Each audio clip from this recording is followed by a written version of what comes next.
ባለፉት ጥቂት ዓመታት ውስጥ በትምህርት ዘርፉ የተሻለ ውጤት ማምጣት ከቻሉ የትኩረት አቅጣጫዎች ውስጥ የቀዳማይ ልጅነት ትምህርትና እንክብካቤ አንዱ ነው። የቀዳማይ ልጅነት ትምህርትና እንክብካቤ ፖሊሲ ተቀርጾ የዛሬ 2 ዓመት ተግባር ላይ የዋለ ሲሆን በትግበራው በርካታ ህጻናትን የትምህርት ተጠቃሚ ማድረግ፣ የቅድመ መደበኛ ትምህርት ቤቶች ግንባታ ማስፋፋትና መሰል ስራዎችን መከወን ተችሏል። ጤናም ትምህርትም ሴቶችና ማህበራዊ ጉዳይም ፖሊሲውን ለመተግበር የሚያስችል ስትራቴጂክ እቅድ አዘጋጅተው ወደ ስራ ገብተዋል። የመካከለኛና የረጅም ጊዜ እቅድ አንደኛው ይሄ ነው። ሁለተኛው ይሄንን ፖሊሲ ማዕቀፍ ለመተግበር የሚያስችል አደረጃጀት በየደረጃው እንዲፈጠር ተደርጓል። ሶስተኛው ይሄንን መሰረት ተደርጎ ህፃናት ወደ ትምህርት ቤት እንዲመጡ መጀመሪያ ትምህርት ቤቶቹን ማዘጋጀት ነው። ስለዚህ ትምህርት ቤቶች እንዲዘጋጁ የማድረግ ስራዎች ተሰርተዋል። ባለፉት 2 ዓመታት ብቻ ከዛ በፊት ከነበረው የትምህርት ተሳትፎ ምጣኔ ወይም ደግሞ ሽፋን ከ43% ያልዘለለ ነበረ። አሁን ላይ ዘንድሮ 57% ደርሰናል። የቅድመ አንደኛ ደረጃ ትምህርት መስፋፋትና የልጆች ለውጥ ላይ ቀዳሚ ኃላፊነት የሚወጡት ወላጆች የበኩላቸውን አስተዋጽኦ እያደረጉ ነው። ይህም ልጆች የትምህርት ቀበላና ዝግጅት ላይ ለውጥ እንዲኖራቸው አስችሏል። ወላጆች ትምህርት ቤት ልጅ መላክ ብቻ ሳይሆን ትምህርት ቤት ላይ ትልቁን ሚና ይጫወታሉ። መሰረተ ልማት ከማስፋፋት አኳያ ወላጅን በማስተባበር ትምህርት ቤት ላይ ልጆችን በመምከር የተለያዩ ሂደቶችን በመሄድ ትምህርትን ይደግፋሉ። ተማሪዎች ትልቅ ምርታን አሳይተዋል። በጨዋታ ነው የሚማሩት። እቃዎችን በመነካካት 6 ጭብጥ የሚባል አለ።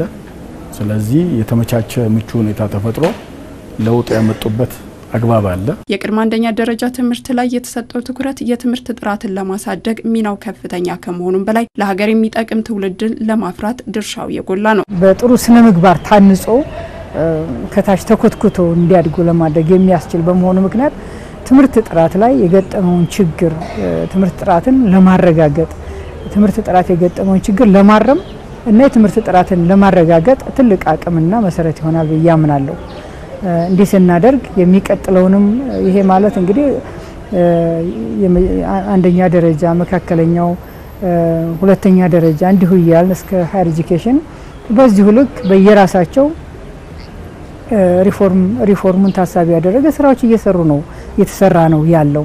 ስለዚህ ተመጋጋቢ ሆኖ ለመሄድ የሚያስችል ይሆናል እና ቅድመ አንደኛ ላይ መስራት ቅድመ ልጅነት ላይ መስራት በጣም ጥሩ ብቻም ሳይሆን መሰረቱን የበለጠ አስተካክሎ ለማምጣት የሚያስችል ስለሆነ ትምህርት ጥራት ላይ የሚኖረው አውንታዊ ጉዳይ በደንብ የምንመለከተው የምናየው ነው። የሰለጠነ የሰው ኃይል እጥረት ትምህርት ቤቶችን በገጠራማው የሀገሪቱ ክፍል በሚፈለገው መጠን ተደራሽ አለማድረግና ተያያዥ ችግሮችም ይስተዋላሉ። መሰል ተግዳሮቶችን ለመቅረፍም ትኩረት ተሰጥቶ እየተሰራ ነው። ቻሌንጅ ገጥሞን የነበረው ማስፋፋት የሚለውን ኮንሰፕት ትምህርት ቤት መስራት በሚለው ብቻ በመውሰድ በርካታ ተቋማት መምህራን የላቸውም።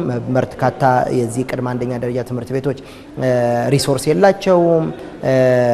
በጀትም እንደዚሁ እጥረቶች አይተናል። ሌላው የመረጃ ክፍተቶችም እንደዚሁ ያየንበት ሁኔታ አለ። ሌላኛው ከዚሁ ጋር ተያይዞ ይህንን መርሃ ግብር የሚከታተል የሚገመግም የሚደግፍ የሚያበቃ የክትትልና ግምገማ ስርዓት ልል መሆኑን አይተናል። ቅድመ አንደኛ ላይ በየደረጃ ያለውን የሰው ኃይል አቅርቦት በተሻለ ሁኔታ ምላሽ ለመስጠት እንዲቻል ከክልሎች ጋር በቅንጅት በጋራ የምንሰራ ይሆናል።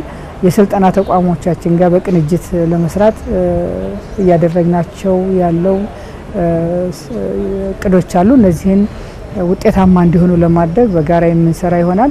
ይህም ብቻ ሳይሆን የሚመለከታቸው ተቋማት አሉ። ሌሎችም ተቋማት አሁን ዛሬ ለምሳሌ በቅድመ አንደኛ ላይ ያየነው ከጤና ሚኒስቴር ጋር ከሴቶችና ማህበራዊ ጋር ሌሎችም አጋር አካላት ጋር በመሆን ግብአት የማሟላት እንዲሁም ደግሞ ትምህርት ቤቶችን ማስፋፋት ያስፈልጋል። እነዚህን ከማስፋፋት አኳያ የሰው ኃይልን የማብቃት ስራ ላይ በጋራ በቅንጅት ተባብረን የምንሰራ እንደሚሆን በዚሁ አጋጣሚ ማንሳት እፈልጋለሁ።